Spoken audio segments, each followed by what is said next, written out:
Segera download Quran Tadabbur, dia meraih tafsir kebaikan. dalam genggaman Contoh, Anda. bulan Ramadan adalah bulan Al-Quran.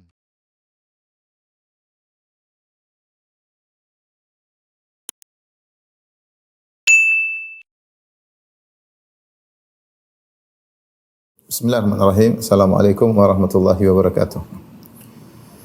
Recording in progress. Alhamdulillahi ala ihsani wa syukru lahu ala taufiqihi wa amtinani. Asyhadu an la ilaha illallah wahdahu la syarika lahu ta'ziman li sya'ni wa asyhadu anna Muhammadan abduhu wa rasuluhu da'ila ridwani. Allahumma salli alaihi wa ala alihi wa ashabihi wa ikhwani.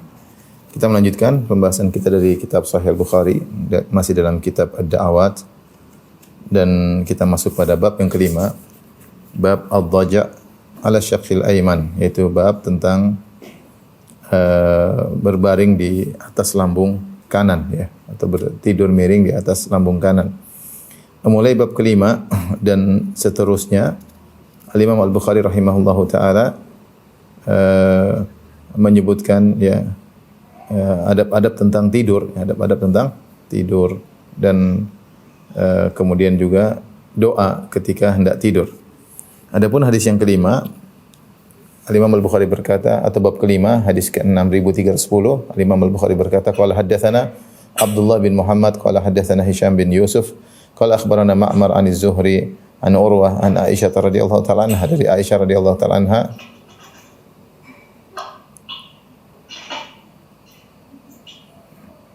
dari Aisyah radhiyallahu ta'ala anha, kana Nabi sallallahu alaihi wasallam yusalli minal lail.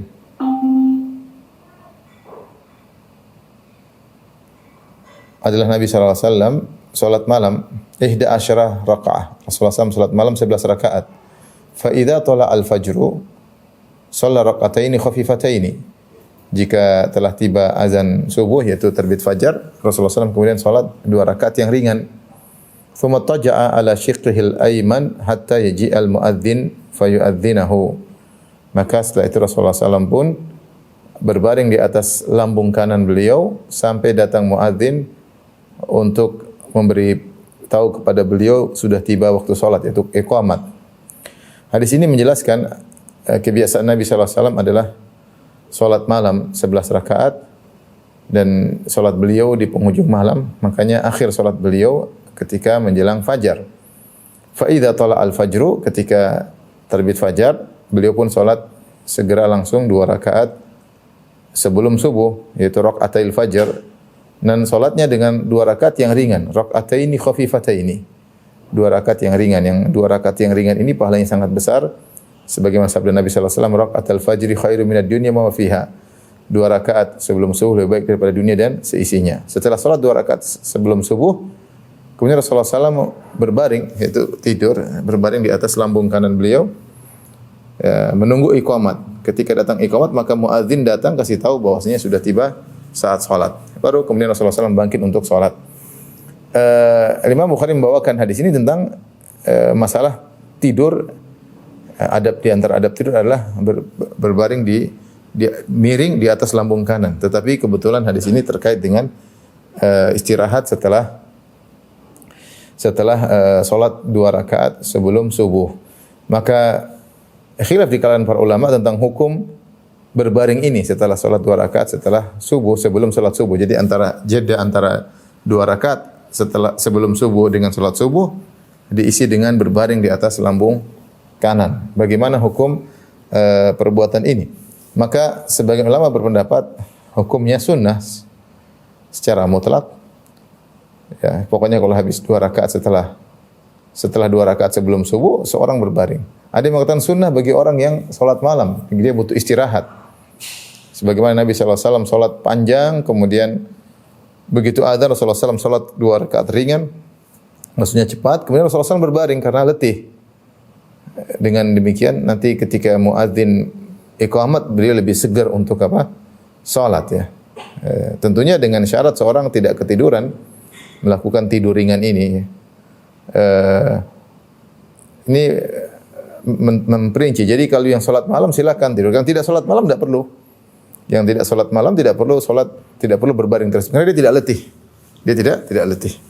Dan ada pendapat yang aneh tapi disebutkan oleh sebagian ulama seperti pendapatnya Ibnu Hazm rahimahullahu taala dalam kitabnya Al-Muhalla bil Athar. Beliau menyebutkan siapa yang salat 2 rakaat sebelum subuh wajib bagi dia untuk berbaring sebentar baru kemudian dia salat subuh. Bahkan kalau dia salat subuh, dia setelah salat 2 rakaat langsung salat subuh tanpa berbaring, maka dia harus mengulangi salat subuhnya. Ini agak pendapat yang agak aneh, tapi itulah pendapat sebagian ulama mengatakan siapa seakan-akan tidur sebelum salat subuh adalah rangkaian dari salat fardu salat subuh. Sampai beliau menganalogikan dengan masalah toharah. Ya, jadi siapa yang salat subuh kemudian dia lupa, padahal dia syaratkan dia siapa yang salat 2 rakaat sebelum subuh, kalau mau salat subuh harus berbaring. Jika dia tidak berbaring, apakah dia sengaja atau dia lupa, dia harus ulangi salat subuhnya. Jadi dia harus berbaring dulu baru salat subuh. Allah alam bisawab, ini pendapat tidak kurang tepat, lebih tepat pendapat para ulama yang lainnya. Hanya hukumnya sunnah, tidak ada kaitannya dengan rukun salat subuh atau kewajiban salat subuh. Allah alam bisawab. Tetapi hadis ini dibawakan oleh Imam Bukhari terkait dengan tidur di atas lambung kanan. Baik, kita lanjutkan bab berikutnya, bab ke-6, bab idza bata tahiran. Jika seorang tidur malam dalam kondisi bersuci, ya. Tentunya di antara adab-adab yang sangat diperhatikan oleh Nabi SAW adalah adab-adab sebelum tidur malam, terlebih lagi adab sebelum tidur malam. Kenapa? Karena tidur malam itulah tidur yang memakan waktu yang panjang. Seorang bisa tidur 5 jam, 4 jam, 6 jam, tergantung kebiasaan seseorang. Dan benar-benar kita pasrah dalam tidur tersebut, kita tidak tahu apa yang terjadi di tengah tidur kita. Apakah ada kita dicabut nyawa kita oleh Allah Subhanahu wa taala, atau ada kejadian tiba-tiba, atau ada yang membunuh kita, atau hal-hal yang tidak kita duga. Karena kita dalam kondisi tidak sadar, ruh kita sedang dipegang oleh Allah Subhanahu wa taala. Oleh karenanya, karena bisa jadi seorang ketika sedang tidur kemudian datang kematian dengan tiba-tiba, maka dia persiapkan diri. Di antara persiapan dirinya adalah dia bersuci tubuhnya ya, dengan bertoharah sebelum tidur, Dan datang dalam hadis-hadis ya yang menunjukkan keutamaan seorang tidur dalam kondisi berwudu. Di antaranya hadis Muadz radhiyallahu anhu, Rasulullah SAW bersabda, "Ma min muslimin yabitu ala dzikrin wa taharatin fayata'ar minal laili fayas'alullaha khairan minad dunya wal akhirati illa a'tahu iyyahu." Tidak seorang muslim pun yang dia tidur malam dalam kondisi berzikir kepada Allah, itu berdoa, kemudian dalam kondisi bersuci, sudah wudu. Kemudian di tengah malam dia terjaga. Lantas ketika dia terjaga tersebut, dia berdoa kepada Allah untuk meminta kebaikan dunia maupun kebaikan akhirat, kecuali Allah akan kabulkan permohonannya tersebut. Ini di antara keutamaan berwudu ketika hendak tidur. Jadi Rasulullah SAW bersabda, siapa yang berwudu sebelum tidur, kemudian di tengah malam dia terjaga, kemudian dia minta kepada Allah kebaikan apapun dunia maupun akhirat, maka Allah Subhanahu wa taala akan kabulkan. Tapi disyaratkan dia berwudu, bersuci sebelum tidur. Kemudian juga dalam hadis yang lain, hadis Abu Umamah diriwayatkan oleh Ibnu Hibban dalam sahihnya, dan juga riwayat Tirmidzi dari hadis Abu Umamah, dan semisalnya hadis riwayat Ibnu Umar yang diriwayatkan oleh Ibnu Hibban dalam sahihnya secara marfu' bahwasanya Rasulullah SAW bersabda, "Man bata tahiran bata fi syi'arihi malakun." Siapa yang tidur dalam kondisi suci, dalam kondisi berwudu, maka ada malaikat yang di selimutnya atau di pakaiannya tidur bersama dia. Malaikat tidur mendampinginya. Fala yastayqidhu illa qala al-malak, dan tidaklah dia terjaga dari tidurnya kecuali malaikat yang mendampinginya tersebut berkata, "Allahumma ighfir li abdika fulan." Ya Allah, ampunilah dia. Jadi dari dua hadis ini kita dapati bahwasanya keutamaan orang yang tidur dalam kondisi bersuci, kalau dia terjaga di malam hari berdoa dikabulkan. Kalau dia terjaga, malaikat mendoakan, ya Allah ampunilah si fulan. Ini di antara keutamaan seorang berwudu sebelum tidur. Saya katakan tadi karena kita tidak tahu, tiba-tiba bisa jadi kematian mendatangi kita dalam kondisi tidur. Nah, kita persiapkan diri kita, tubuh kita bersih dengan bersuci. Dan juga tidak kalah penting, sebagaimana kata Ibnu Hajar rahimahullah taala, jika disyariatkan kita membersihkan tubuh kita secara fisik, maka lebih diutamakan lagi sebelum tidur kita membersihkan hati kita. Membersihkan hati kita dengan memperbaharui iman kita, dengan bertawakal kepada Allah Subhanahu wa taala. Oleh karenanya banyak atau ada beberapa doa-doa terkait dengan adab tidur, isinya tawakal kepada Allah. Isinya tawakal kepada Allah. Karena kita enggak tahu apa yang terjadi. Kita serahkan urusan kita kepada Allah Subhanahu wa taala. Di antaranya doa ini. Doa ini saya bacakan hadisnya. Al-Imam Al-Bukhari rahimahullah berkata, Abu Abdullah Al-Bukhari rahimahullah berkata, qala haddatsana Musaddad qala haddatsana Mu'tamir qala sami'tu Mansuran an Sa'ad bin Ubaidah qala haddatsani Al-Bara' bin Azib radhiyallahu anhuma qala. Jadi hadis diriwayatkan oleh Al-Bara' bin Azib radhiyallahu taala anhuma. Al-Bara' bin Azib. Qala li Rasulullah sallallahu alaihi wasallam, Rasulullah SAW berkata kepadaku, "Idza ataita madja'aka fatawadda wudu'aka lis-salat." Jika engkau mendatangi tempat tidurmu, yaitu kau hendak tidur, fatawadda wudu'aka lis-salat, maka berwudulah sebagaimana kau hendak salat. Ini bersuci. Ini yang jadikan dalil oleh Imam Bukhari bahwasanya disunnahkan seorang kalau mau tidur bersuci dulu. Maka Nabi SAW berkata kepada Bara bin Azib, kalau kau ingin tidur berwudulah sebagaimana kau hendak salat. Thumma taji' ala shiqqikal ayman. Kemudian setelah itu berbaringlah engkau dengan tidur miring di atas lambung kananmu. Di atas lambung kanan. Hal ini sebagaimana tadi hadis sebelumnya yang kita sebutkan di antara kebiasaan Nabi kalau tidur beliau tidur di atas lambung kanan. Wa qul, kemudian berdoalah, Allahumma aslamtu wajhi ilaik, ya Allah aku serahkan wajahku kepadamu. Wa fawwadtu amri ilaik, dan aku serahkan urusanku kepadamu. Wa alja'tu dhahri ilaik, dan aku sandarkan punggungku kepadamu. Raghbatan wa rahbatan ilaik, berharap kepadamu dan takut kepadamu. La malja'a wa la manja minka illa ilaik, tidak ada tempat bersandar dan tidak ada tempat selamat darimu kecuali kepadamu.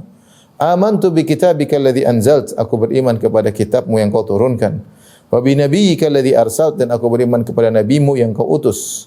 Kemudian kata Nabi SAW, kalau kau berdoa dengan doa ini, fa in mutta, kalau kau meninggal dalam tidurmu, mutta alal fitrah, kau akan meninggal di atas fitrah. Faj'alhunna akhira ma taqul, jadikanlah ini doa yang terakhir yang kau ucapkan sebelum tidur. Doa tidur banyak, ini yang terakhir. Faqultu astadhkiruhunna wa bi rasulika. Maka aku pun mencoba untuk mengulang-ulangi, dan aku berkata, mengulangi doa tersebut untuk menghafalnya, aku berkata, amantu wa bi rasulika alladhi arsal, dan aku beriman kepada rasulmu yang kau utus.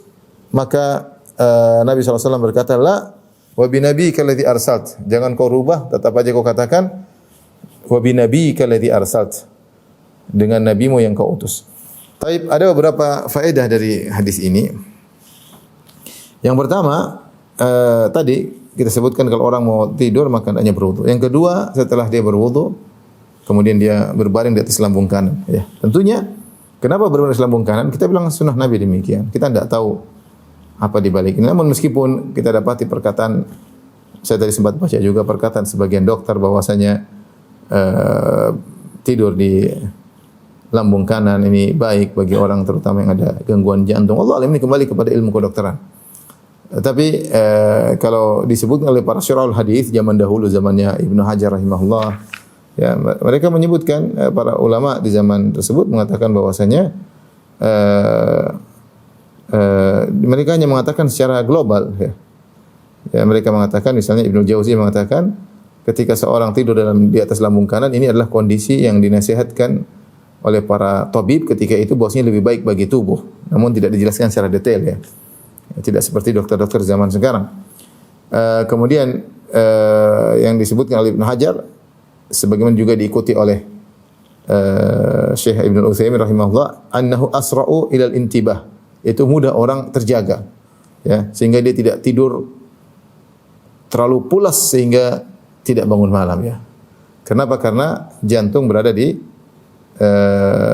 sebelah kiri, sehingga ketika kalau kita tidur sebelah kanan dia lebih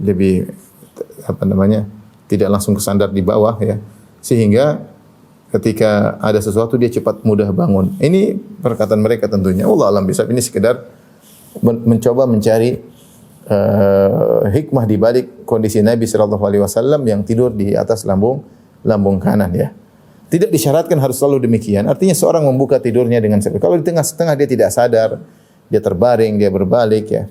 Itu di luar kemampuannya, tapi dia di awal berusaha untuk tidur di atas lambung kanan ya. Nah, ini tentu masalah faedah secara medis, kita kembalikan kepada para dokter ya. Taib, tapi demikianlah sunnah Nabi sallallahu alaihi wasallam. Bahkan Rasulullah mengatakan tsumma tajja, itu Rasulullah sallallahu arahkan. Hendaknya setelah itu kau berbaring di atas lambung kanan. Kecuali mungkin ada orang ada uzur ya, seperti mungkin ada penyakit kalau tidur di atas lambung kanan lebih parah, misalnya ada bisulnya sebelah kanan, atau ada yang mengatakan kalau orang kena mah jangan tidur di atas lambung kanan tapi tidur di atas lambung kiri, itu lain, itu orang beruzur. Kita bicara orang secara yang normal, hendaknya dia tidur di atas lambung kanan di awal tidurnya. Jika di tengah dia tidur kemudian ada perubahan gerakan, tidak jadi masalah. Setelah itu dia berdoa. Perhatikan doa-doa ini semuanya terkait dengan tawakal kepada Allah Subhanahu wa taala. Dia berkata Allahumma, dan kemudian berdoalah, Allahumma aslamtu wajhi ilaik. Ya Allah, aku serahkan wajahku kepadamu. Dalam sebagian riwayat, Allahumma aslamtu nafsi ilaik wa wajjahtu wajhi ilaik. Ada perbedaan antara nafsi dan wajah. Allahumma aslamtu nafsi ilaik, yaitu ya Allah aku serahkan jiwaku.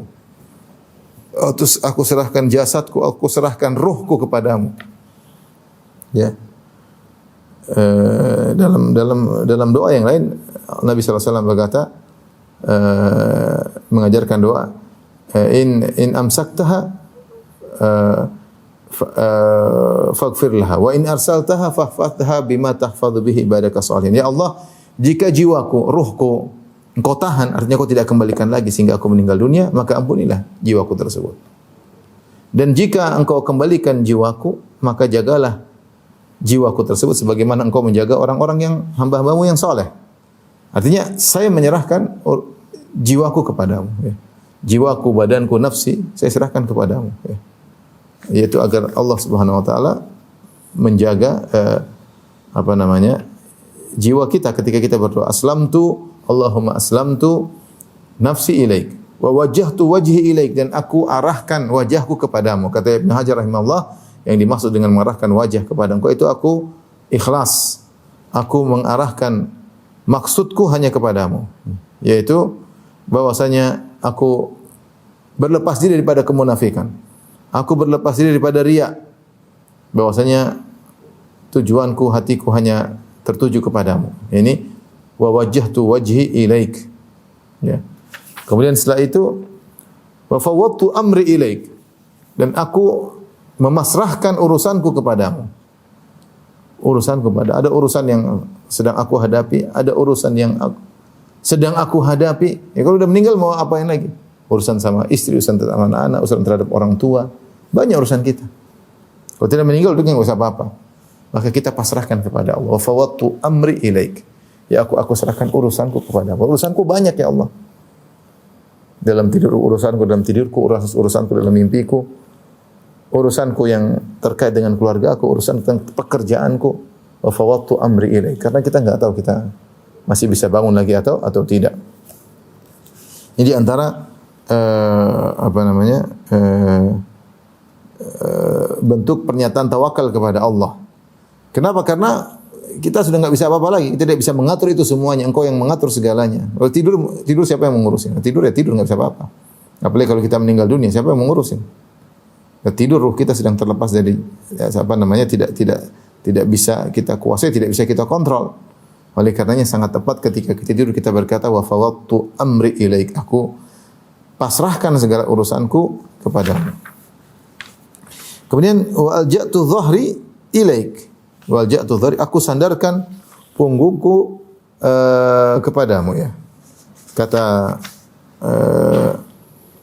Ibnu Hajar atau menukil dari At-Tibi ya. Dia berkata wal ja'tu dhari ilaik annahu ba'da at-tafwid yaltaju ilaihi mimma yadhurruhu wa yu'dhihi min al-asbabi kulliha. Setelah dia menyerahkan urusannya kepada Allah Subhanahu wa taala, maka dia pun menyandarkan dirinya kepada Allah dari segala gangguan yang akan menimpanya. Ya sudah, saya sudah serahkan urusan kepadamu. Kalau saya sudah serahkan urusan kepadamu, maka engkaulah tempat bersandar. Ya. Engkaulah tempat bersandar. Ya wal ja'tu dhahri ilaik. Kemudian rakbatan wa rahbatan ilaik.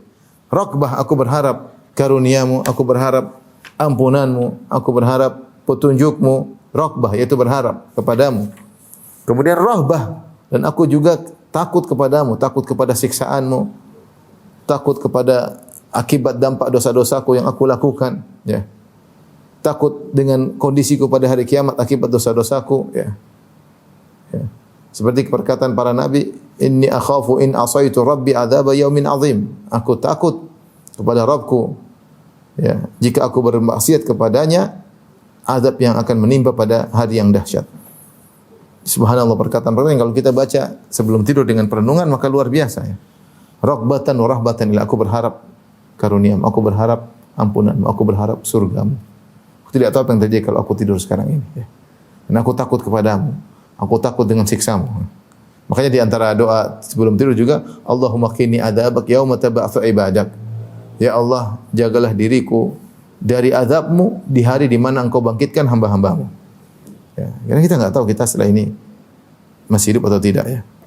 La malja'a wa la manja minka illa ilaik. Tidak ada tempat bersandar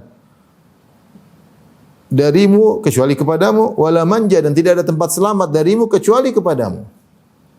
Ya. Ya. Engkaulah tempat bersandar, engkaulah tempat keselamatan. Amantu bi kitabika alladhi anzalt. Aku beriman kepada kitabmu yang kau turunkan. Kitab di sini bisa jadi maksudnya Al-Qur'an. Bisa jadi kitab maksudnya ismul jins, mencakup seluruh kitab-kitab suci. Itu aku beriman terhadap seluruh kitab-kitab suci yang kau turunkan, baik kepada Nabi Muhammad SAW atau kepada nabi-nabi sebelumnya. Amantu bi kitabika alladhi anzalt. Aku beriman kepada kitabmu yang kau turunkan. Wa bi nabiyyika alladhi arsal, dan aku beriman kepada nabi yang kau utus. Aku beriman kepada nabi yang kau utus.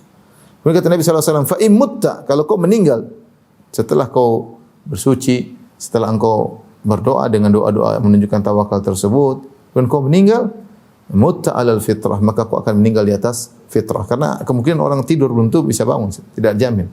Orang tidur, betapa orang yang tidur tidak bangun-bangun lagi. Jika kau meninggal, maka kau akan meninggal di atas fitrah. Maksudnya, kau akan meninggal di atas kebaikan. Kau akan meninggal dengan masuk surga.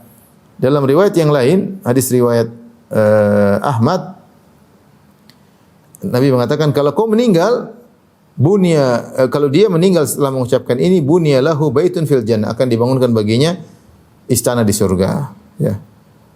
Ya. Bahkan dalam riwayat yang lain disebutkan oleh Ibnu Hajar rahimahullah taala, wa in asbahta asabta khairan. Kalau kau ternyata tidak meninggal, kalau kau meninggal kau masuk surga. Kalau kau ternyata terbangun di pagi hari, maka kau akan mendapatkan kebaikan.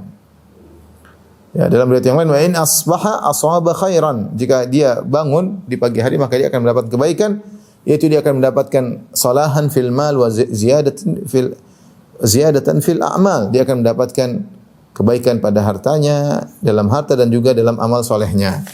Jadi subhanallah, doa ini punya banyak faedah, ya, yang Rasulullah SAW sebut. Kalau meninggal maka masuk surga. Kalau hidup maka akan mendapatkan kebaikan, baik terkait dengan harta maupun terkait dengan amal soleh.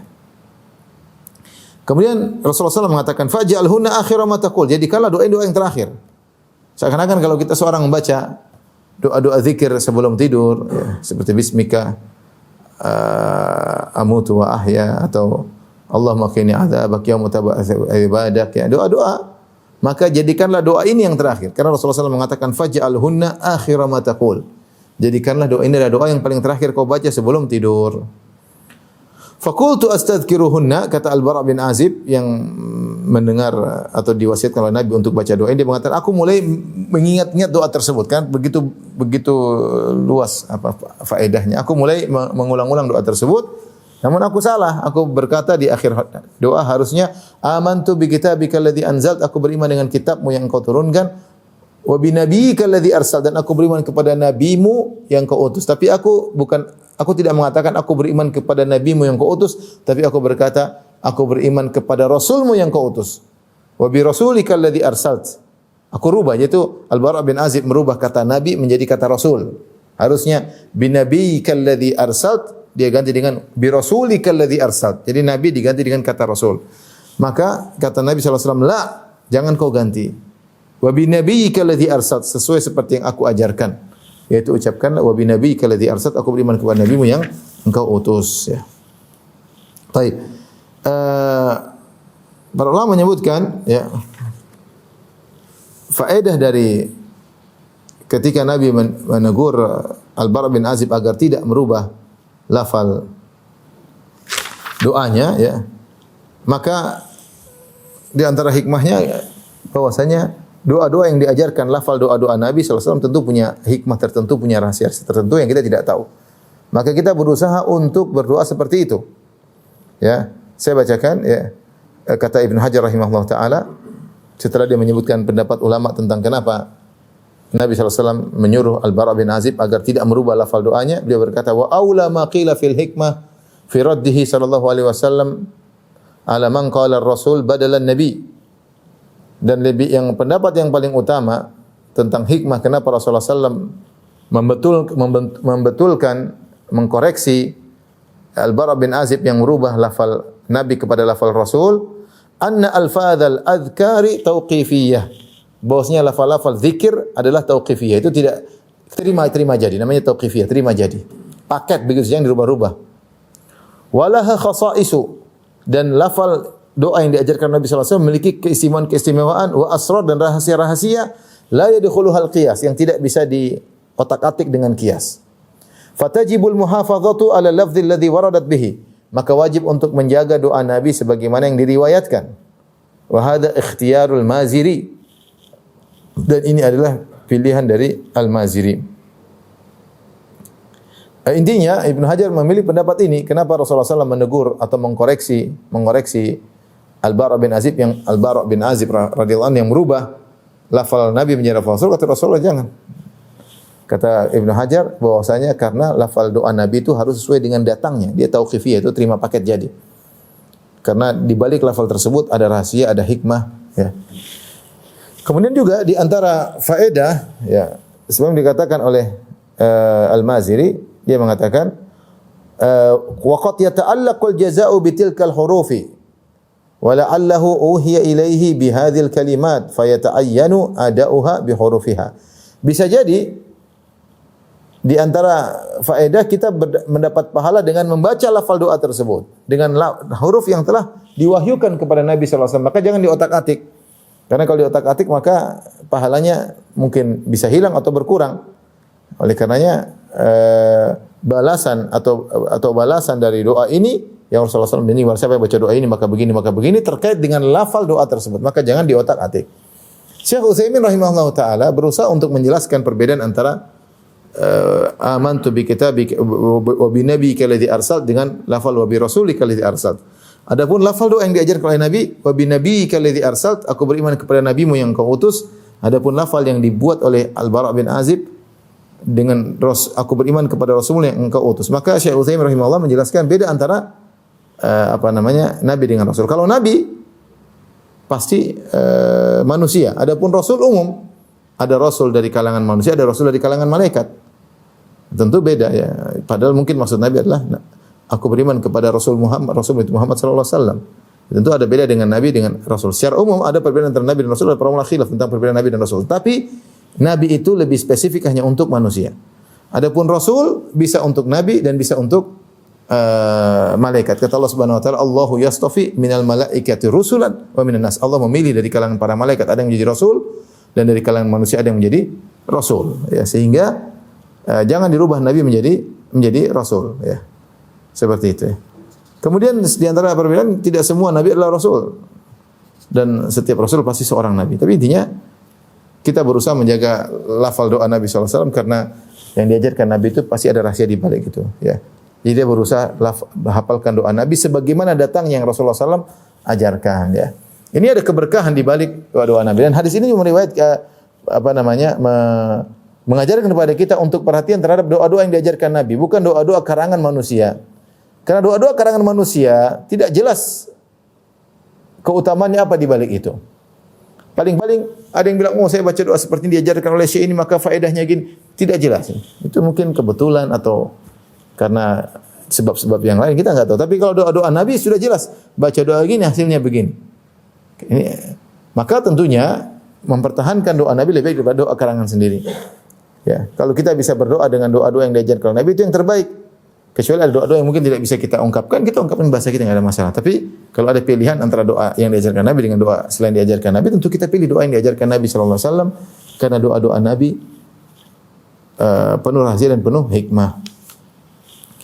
Baik, di akhir pembahasan hadis ini Imam Nawawi berkata rahimahullah taala, pada hadis ini ada tiga sunnah yang hendak dikerjakan. Yang pertama, wudu sebelum tidur. Ya. Kalau dia sebelumnya sudah berwudu, maka sudah cukup. Karena tujuan daripada itu adalah tidur dalam kondisi bersuci. Yang kedua, tidur di atas lambung kanan atau di atas bagian sebelah kanan tubuh, miring kanan. Yang ketiga, al-khatam bi dzikrillah, sebelum tidur yang terakhir kita ucapkan zikir kepada Allah Subhanahu wa taala. Maka saya ingatkan kepada kawan-kawan yang mungkin tidur, yang punya banyak kesibukan, jangan sampai kita akhiri kegiatan kita sebelum tidur dengan mungkin lihat berita-berita, apalagi maksiat, ada gambar-gambar atau film-film, atau kita berusaha kalau ada keperluan lihat WhatsApp atau silakan lihat. Setelah itu kita berzikir kemudian tidur. Karena disunahkan kita sebelum tidur kita berzikir kepada Allah. Jadikanlah ucapan kita terakhir adalah terkait dengan mengingat Allah Subhanahu wa taala. Baik, kita lanjutkan bab berikutnya. Bab ma yaqulu idza nama ya. Jadi jangan lupa hafalkan doa tersebut. Allahumma aslamtu ya nafsi ilaik wa wajjahtu wajhi ilaik wa fawwadtu amri ilaik wa alja'tu dhahri ilaik raghbatan wa rahbatan ilaik la malja wa la manja minka illa ilaik amantu bi kitabika alladhi anzalta wa bi nabiyyika alladhi arsalta. Berusaha ya, doa enggak panjang, kita doa dan ucapkan itu doa terakhir sebelum tidur. Taib, ada doa yang lain, bab ma yaqulu idza nama. Kata Imam Bukhari, bab tentang apa yang diucapkan seorang ketika hendak tidur. Kemudian beliau membawakan satu hadis. Qala Imam Bukhari rahimahullah taala, qala haddatsana Qabisatu, qala haddatsana Sufyan an Abdul Malik an Rib'i an Hirash an Hudzaifah qala. Dari Hudzaifah beliau berkata radhiyallahu anhu, kana Nabi sallallahu alaihi wasallam idza awa ila firasyi. Adalah Nabi sallallahu alaihi wasallam jika menuju ke pembaringannya, qala bismika amutu wa ahya. Dengan namamu lah engkau ya Allah aku mati dan aku hidup. Wa idza qama, kalau Nabi sallallahu alaihi wasallam bangun tidur Nabi berdoa, alhamdulillahilladzi ahyana ba'dama amatana wa ilaihin nusyur. Segala puji bagi Allah yang telah menghidupkan kami setelah mematikan kami, wa ilaihin nusyur, dan kepadanya lah kami akan dikembalikan. Kepadanya lah kami akan dikembalikan. Kita tahu bahwasanya di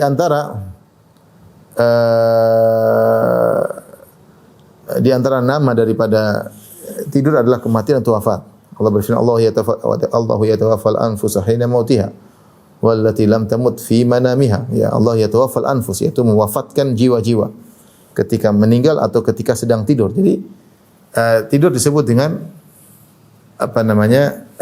al-maut, kematian juga disebut dengan kematian. Itu kematian kecil ya. Kata Al-Qurtubi dalam kitab Al-Mufhim, an-naum wal maut yajma'uha inqita'u ta'alluqir ruh bil badan. Kenapa tidur disebut juga kematian? Ya. Karena sama-sama antara mati dan tidur sama-sama ruh tidak berada dalam jasad secara sempurna. Ya. Makanya ruh ditahan. Kalau orang terjaga baru ruhnya dikembalikan. Dan ini perkara gaib, kita tidak tahu. Ya. Jadi seorang tidur ruhnya melayang-layang kemana-mana, tapi tidak lepas secara total seperti orang mati. Tapi ada tidak sebagaimana orang ketika sedang tidak tidur, ruhnya berada dalam jasadnya dengan sempurna. Adapun ketika sedang tidur kondisinya berbeda. Kondisinya berbeda ya.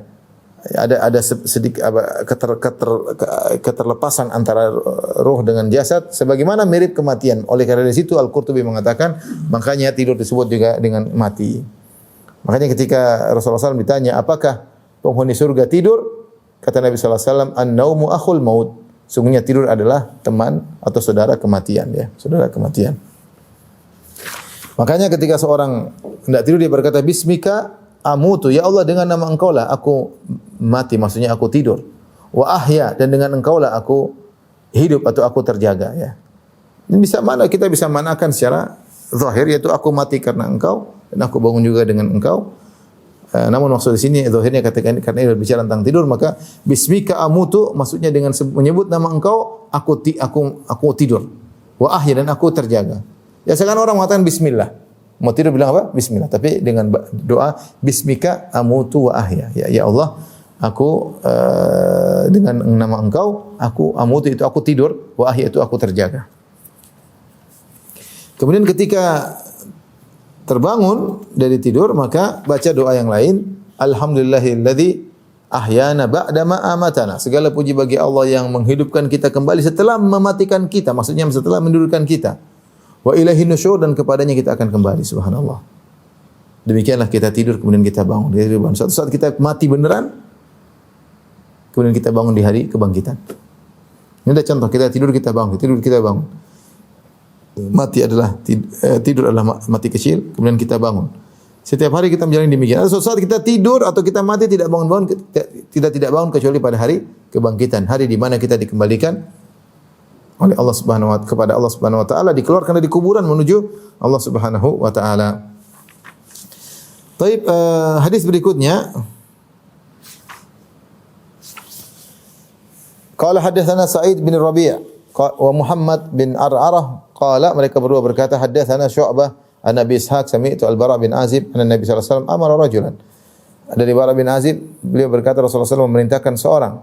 Tahwil, qala haddatsana Adam, qala haddatsana Syu'bah, qala haddatsana Abu Ishaq Al-Hamdani an Al-Bara' bin Azib anna Nabi sallallahu alaihi wasallam awsa rajulan faqala. Rasulullah SAW pernah mewasiatkan seorang lelaki. Bisa jadi yang dibahas adalah dirinya sendiri. Sebagaimana datang dalam hadis sebelumnya. Rasulullah memberi wasiat kepada seorang lelaki, maksudnya Bara' bin Azib sendiri. Idza aradta madja'aka faqul, jika kau hendak tidur maka berdoalah. Allahumma aslamtu nafsi ilaik. Ya Allah, aku serahkan jiwaku kepadamu. Wa fawwadtu amri ilaik, dan aku serahkan urusanku kepadamu. Wajjahtu wajhi ilaik, dan aku fokuskan tujuanku kepadamu. Wa alja'tu dhahri ilaik, dan aku sandarkan punggungku kepadamu. Raghbatan wa rahbatan ilaik, aku berharap atas kepadamu dan aku takut darimu. La malja' wa la manja minka illa ilaik, tidak ada tempat bersandar, tidak ada tempat berlindung darimu kecuali kepada Engkau. Amantu bi kitabika alladhi anzalta wa bi nabiyyika alladhi arsalt. Aku beriman kepada kitabmu yang kau turunkan dan kepada nabimu yang engkau utus. Fa in mutta alal fitrah, kalau kau meninggal fitrah. Ini doa dia, Imam Bukhari menyebutkan doa-doa tidur. Doa bismika amutu ahya, kemudian doa seakan-akan kalau engkau ingin berdoa, doa yang pertama bismika amutu ahya, baru kita doa yang tadi, yang doanya Al-Bara' bin Azib, karena Rasulullah mengatakan jadikanlah doa tersebut akhir yang kau ucapkan. Kata Nabi sallallahu alaihi wasallam, faj'alhunna akhira ma taqul. Tapi kita lanjutkan bab wad'al yad tahta al-khaddil yumna. Di antara adab tidur adalah meletakkan tangan di pipi kanan. Imam Bukhari berkata, qala haddatsani Musa bin Ismail qala haddatsana Abu Awana an Abdul Malik an Rabi'i an Hudzaifah radhiyallahu anhu. Dari Hudzaifah, karena Nabi sallallahu alaihi wasallam idza akhadha madja'ahu min al-lail wada'a yadahu tahta khaddihi. Adalah Nabi sallallahu alaihi wasallam jika hendak tidur maka beliau meletakkan tangannya di pipinya. Summa yaqul Allahumma bismika amutu wa ahya. Ya Allah, dengan menyebut namamu aku tidur dan aku terjaga. Wa idza staiqadha, kalau dia bangun dari tidur beliau berkata sallallahu alaihi wasallam, alhamdulillahilladzi ahyana ba'da ma amatana wa ilaihin nusyur. Segala puji bagi Allah yang telah menghidupkan kami kembali, itu dari membangunkan kami dari tidur kami, setelah mematikan kami, maksudnya setelah kami tidur. Wa ilaihin nusyur, dan kepadanya lah dikembalikan manusia, ya. Jadi di antara adab tidur lambung kanan, kemudian tangan di pipi kanan, ya. Taib, diulang lagi bab an-naum ala syiqqil aiman. Di antara adab tidur adalah tidur di atas lambung kanan. Imam Bukhari berkata qala haddatsana Musaddad qala Abdul Wahid bin Ziyad qala haddatsana Al-Ala bin Al-Musayyib qala haddatsani Abi an Al-Bara' bin Azib qala, dari Al-Bara' bin Azib radhiyallahu anhu qala kana Rasulullah sallallahu alaihi wasallam idza awa ila firashihi nama ala syiqqil aiman.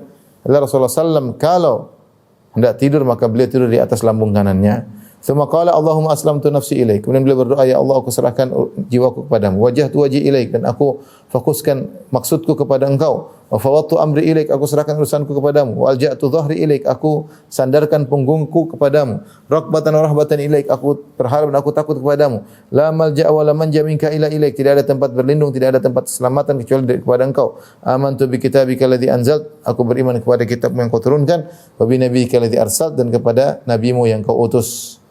Qala wa qala Rasulullah sallallahu alaihi wasallam bersabda, man qala hunna thumma mata tahta lailatihi mata al-fitrah. Siapa yang mengucapkannya doa tersebut kemudian dia meninggal di malam tersebut, maka dia meninggal di atas fitrah. Itu la ilaha illallah, itu dijamin masuk surga, ya. Ini sampai sini dulu para dokter yang rahmati Allah Subhanahu wa taala yang bisa disampaikan tentang adab-adab tidur. Tentu doa-doa tidur masih ada selain ini. Dan ini perkara tentang adab yang kita jalankan setiap hari, ya. Memang kadang kita malas mau tidur berwudu dulu, ya. Sudah ngantuk-ngantuk berwudu dulu, ya kadang-kadang. Tapi ini sunnah Nabi sallallahu alaihi wasallam. Kita enggak tahu kapan kita dipanggil Allah Subhanahu wa taala. Dan tadi manfaatnya kalau kita berwudu kemudian kita tidur, kita baca doa tersebut. Kalau kita meninggal masuk surga. Kalau kita bangun maka akan diberi kemudahan oleh Allah Subhanahu wa taala dalam menjalani kegiatan aktivitas kita keseharian. Maka seorang berusaha menjalankan sunnah tersebut. Jadi berwudu, kemudian berbaring di atas lambung kanan, meletakkan tangan di pipi kanannya. Kalau terjadi perubahan di tengah tidurnya maka tidak jadi masalah. Yang penting dia berusaha untuk menjalankan sunnah di awal ketika dia hendak tidur. Demikian para dokter yang rahmati Allah Subhanahu wa taala, kami sampaikan, kurang lebih mohon maaf. Wabillahi taufiq hidayah. Assalamualaikum warahmatullahi wabarakatuh.